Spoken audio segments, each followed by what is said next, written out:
Alright guys, chapter 14 is a short chapter. At the beginning of this chapter, there is not the very beginning, but the first major thing that happens in this chapter is, I think in the middle of the night or dinner time, there's an explosion in the mine. And so his dad runs out. When they say explosion, they call it a bump, which means like they cut into the mine like these big tunnels and stuff, but they have to leave sections called pillars. Like they basically cut around these pillars just to keep the mine up. And if there's too much force, too much pressure on one of those pillars, it's not like a fire explosion, it's just like the pressure just busts the Probably pillar. A better description would be like a cave-in. Yeah. Yeah. Okay, cool. So there's a cave-in in the mine. So, we already know this about Sonny's dad, but again, to his credit, he's superintendent. There are teams of miners who are hired for these scenarios to go in to areas where there's been a collapse to see if anybody's hurt, to kind of assess the damage. But to Sonny's dad's credit, he's not required to go with them, but he goes with them.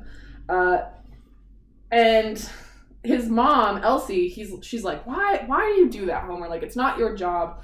And he's like, I trained those men, Elsie. And you just really get a sense of, he really takes responsibility for his miners, and he cares about his miners. There's this constant conflict between the company and the union, but it is obvious that Homer does not treat his men in, a disposable way. He for sure cares about the men who work for him.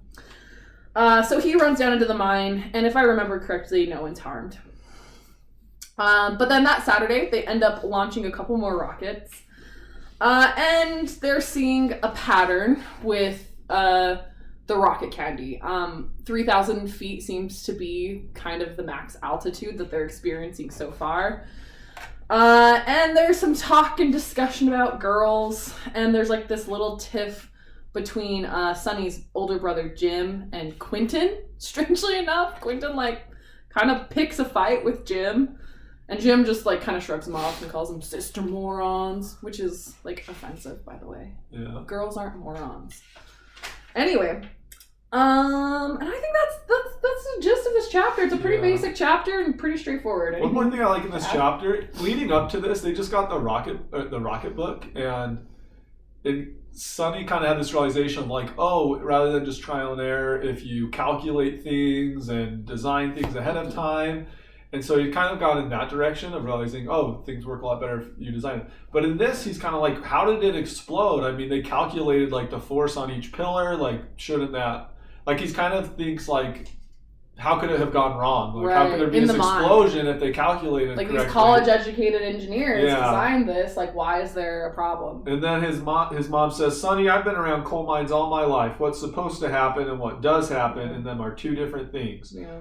And then she's like, well, don't you think Werner von Braun does his calculations right and his rockets still blow up? So you start to realize, so in engineering, there is the calculations and all of that, but there's still trial and error. It's not sometimes there's variables you both. don't or can't account for, and you need the trial and error to kind of figure it out. Yeah. There's one great quote to end this one off from Roy Lee, because they all decide we have to learn calculus to we've maxed out trigonometry, and Roy Lee says, here we are, a bunch of goddamn West Virginia hillbillies wanting to be Albert Einsteins.